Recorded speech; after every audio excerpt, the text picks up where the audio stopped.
Hello friends, lovely morning to you all, my dear friends and students. This is S.K. Murari from the Brain Power Institution of English. My dear friends, today I am here with a different topic that is very useful to your board examination +2. My dear friends, आज हम आपके सामने एक नए topic के साथ हैं और आज जिस टॉपिक के साथ है वो आपके लिए बहुत ही यूज़फुल टॉपिक है जो आपको एक बहुत बड़ा मार्क्स दे सकता है। My dear friends, I am talking about explanation writing. मैं एक्सप्लेनेशन राइटिंग के बारे में बात कर रहा हूँ। जैसा कि आप सभी को सिलेबस के बारे में पता है, डिस्क्रिप्टिव सेक्शन में 8 मार्क्स का एक्सप्लेनेशन राइटिंग आता है, 4 नंबर का 2 एक्सप्लेनेशन, जिसमें प्रोज सेक्शन से लाइंस चैप्टर के बीच में से कहीं से भी आपको 3 अलग अलग या 4 अलग अलग चैप्टर से 4 लाइंस दिए जाएंगे, 4 लाइंस दिए जाएंगे। सेम उसी प्रकार से पोएट्री सेक्शन में भी अलग अलग पोएम में से अलग अलग लाइन दिए जाएंगे। 4 या 3 ऑप्शन होगा, हर सेक्शन में से एक एक बनाना है, एक प्रोज सेक्शन में से और एक पोएट्री सेक्शन में से, जो 4 नंबर का आपका होगा, 8 मार्क्स का होगा। My dear friends, as you all of you are the students of BSB Bihar board, and basically we can say that the writing skill of Bihar board students are very weak. I'm not talking about for all the students, but most of the students have problem about writing skill. So my dear friends, जैसा कि आप सभी को पता है कि इसको लिखने के लिए हमारे पास राइटिंग स्किल होना चाहिए, ट्रांसलेशन एबिलिटी एंड कैपेसिटी होना चाहिए, और जो कि विद्यार्थी समय से ध्यान नहीं देते हैं तो उनके लिए प्रॉब्लम जब एग्ज़ाम आता है तो उनके सामने ये राइटिंग प्रॉब्लम्स आता है। सो माय डियर फ्रेंड्स, मैंने इस एक्सप्लेनेशन राइटिंग के लिए एक अपने अनुभव के आधार पर एक ट्रिक को मैंने इस्तेमाल किया है, एक आइडियाज़, एक प्रोसेस को मैंने तैयार किया है जो आपके लिए बहुत ही उपयोगी हो, जिससे आप बहुत कम ही मेहनत पर आप बेहतर लिख सकते हैं और आप अच्छा मार्क्स एग्जाम्स में अचीव कर सकते हैं, आप उसको उठा सकते हैं। सो माय डियर फ्रेंड्स, तो जैसा कि आप देख रहे हैं मैं बोर्ड पर कुछ लिखा हूँ, कुछ राइटिंग्स लिखा है मैंने। ये प्रोसेस है एक्सप्लेनेशन राइटिंग का, आप देख पा रहे होंगे, और ये आप चाहें तो हमें व्हाट्सएप से भी आप हमसे ये इसका PDF मंगा सकते हैं। सो आइए इस एक्सप्लेनेशन राइटिंग को समझते हैं कि हमें क्या करना है और कैसे लिखना है।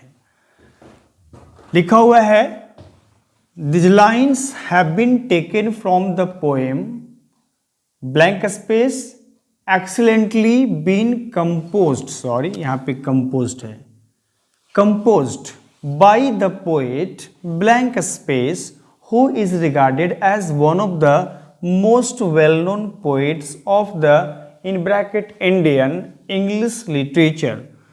Through the given lines the poet wants to express blank space in full stop.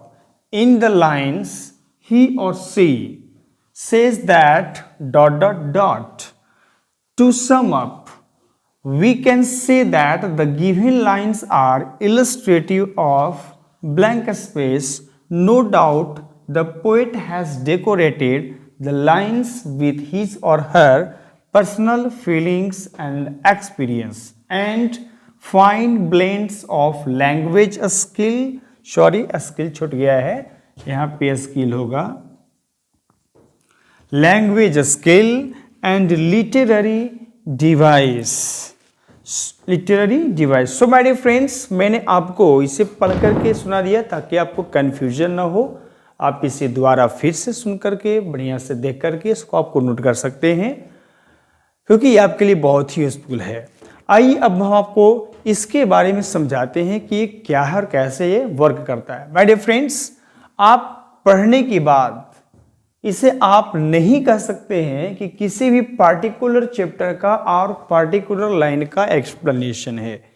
इसे एक कॉमन बेस पर बनाया गया है।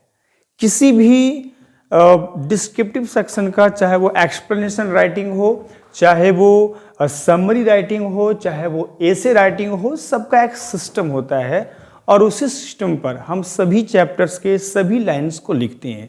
बस फर्क होता है उसके कीवर्ड्स चेंज किए जाते हैं और उसके जो to the point of explanation, जो पोएम्स का या जो स्टोरी का लाइन होता है, उसका जो सेंस होता है वो अलग होता है।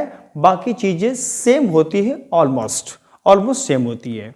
तो मैंने इसे एक नॉर्मल बेस पर तैयार किया गया है, जिसे आप सिर्फ इसका अभ्यास करके आप सभी चैप्टर का, चाहे वो प्रोज सेक्शन का हो, चाहे वो पोएट्री सेक्शन का हो, चाहे वो किसी भी लाइन, किसी भी टॉपिक का, किसी भी चैप्टर का लाइन हो, आप उसे बड़े ही आसानी से एक्सप्लेन कर सकते हैं। माय डियर फ्रेंड्स, आइए समझते हैं कि कैसे वर्क करता है। देखिए यहां पे लिखा गया है these lines have been. These lines have been हो सकता है कभी कभी सिंगल लाइन दिया जाता है, कभी कभी सिंगल लाइन दिया जाता है। जब सिंगल लाइन दिया जाएगा तो आपको सिर्फ लिटिल बिट चेंज करना है। आपको दिज लाइन्स हैव की जगह पे दिस लाइन हैज बीन कर देना है। दिज लाइन्स हैव के प्लेस पे दिस लाइन हैज कर देना है। कि कब? जब लाइन सिर्फ सिंगल हो। ऐसे ज्यादातर लाइन्स आपको एक से ज्यादा मिलेगा, है ना। लेकिन बाय द वे यदि ऐसा आपको आपके सामने होता है, यदि लाइन सिर्फ सिंगल ही होता है, तो आप इसको चेंज करना है सिर्फ आपको दिस लाइन हैज। मैं यहां पर लिख देता हूं, है ना, दिस लाइन हैज। ये कब करेंगे? जब सिंगल लाइन हो, when single line, when single line. ध्यान रखेंगे बात को, जब लाइन सिंगल हो तब ऐसा करेंगे। एंड फ्रॉम द पोएम, ध्यान देंगे, यदि प्रोज, यदि पोएट्री सेक्शन का यानी कि पोएम का यदि लाइन है तो सेम पोएम ही रहेगा। लेकिन यदि प्रोज सेक्शन का है, जैसे इंडियन सिविलाइजेशन का है ना, और स्टोरी सेक्शन का है, तो वहां पे आपको ध्यान देना होगा। यदि इंडियन सिविलाइजेशन है तो ऐसे करना पड़ेगा, भारत इज माई होम है तो स्पीच करना पड़ेगा, यदि पिंच ऑफ स्नफ है तो स्टोरी करना पड़ेगा। और यहाँ पे आपको उस चैप्टर का राइटर का नाम लिख देना है। Next, excellently been composed by the poet. Again यहाँ पे ध्यान देना है, जिस प्रकार से यहाँ पर पोएम चेंज किए हैं उसी प्रकार से यहाँ भी ऐसे राइटर आपको करना पड़ेगा, राइटर, है ना। सिंपल आप ध्यान में रखिए, यदि प्रोज सेक्शन का है तो राइटर कर देंगे और पोएम का है तो पोएट सेम रखने देंगे। नंबर 2, यहाँ पे उस राइटर का, उस चैप्टर का नाम लिखना है, उस राइटर का नाम लिखना है। और यहाँ पे क्या लिखना है? उस टॉपिक का नाम लिखना है, उस चैप्टर का नाम लिखना है यहाँ पे, और यहाँ पे उस राइटर का नाम लिखना है। ध्यान देंगे, कंफ्यूज नहीं होना है। पोएम के बाद यहाँ पर उस पोएम का नाम लिखना है, यदि प्रोज सेक्शन है तो उस चैप्टर का नाम लिखना है, और यहाँ पे पोएट के बाद उस पोएट का नाम लिखना है, और यदि प्रोज सेक्शन में है तो उसका राइटर का नाम लिखना है। Who is regarded as one of the most well known poets.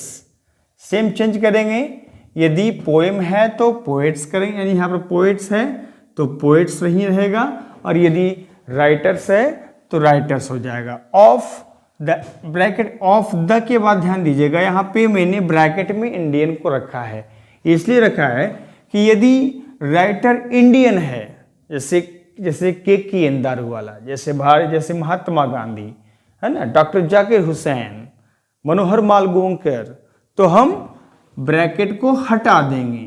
कब? जब इंडियन राइटर होगा तब।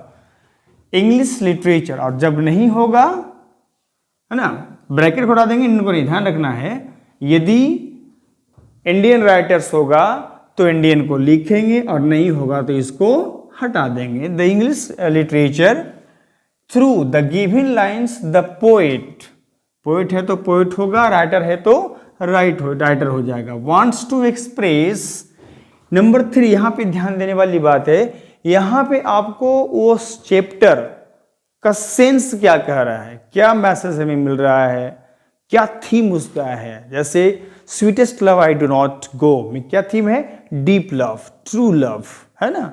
भारत इज माई होम में क्या दिखाया जाता है, the importance between Indian and western civilisation. तो जो मैसेज है चैप्टर का, जो थीम है, जो उसका पर्पस है, उसको यहाँ पे लिखना है। इन द लाइन्स ही और सी, यहां पर भी ध्यान देना है आपको। यदि राइटर पोएट मेल है तो ही रहेगा, और यदि फीमेल है तो सी हो जाएगा। सेज दैट डॉट डॉट, यहां आपके बाद देख रहे हैं कि मैंने सिर्फ डॉट दिया है, यानी कि यहां तक प्रोसेस काम करेगा, इसके बाद आपका माइंड काम करेगा माय डियर फ्रेंड्स। क्योंकि इसके बाद आपको जो लाइन दिया गया है उसका भावार्थ क्या है, इसका सेंस क्या है, उसको आपको लिखना है। सो आपको प्रयास करेंगे, नहीं भी यदि समझ में आता है उस पंक्ति का सेम सेंस, तो उस चैप्टर का यदि सेंस समझ में आ रहा है, उसमें क्या स्टोरी है, क्या कहानी बताया गया है, वो भी यदि याद है, तो उसको छोटे छोटे ट्रांसलेशन में आप कम से कम 4 लाइन 3 या 4 लाइन कम से कम आप उसको अपने से लिखिए सुंदर सुंदर अक्षरों में।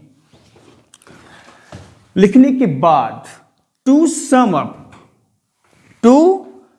Up we can say that the given lines are illustrative of, के बाद 4 है, फिर आपको यहां पे ध्यान देंगे, फिर आपको जो है यहां पे जैसा आप एक्सप्रेस के बाद लिखे थे, तो इससे मिलता ही जुलता सेंस हम दे देंगे। जैसे यहाँ पर हमने डीप लव लिख दिया स्वीटेस्ट लव के लिए, तो यहाँ पर मैं ट्रू लव लिख दूंगा।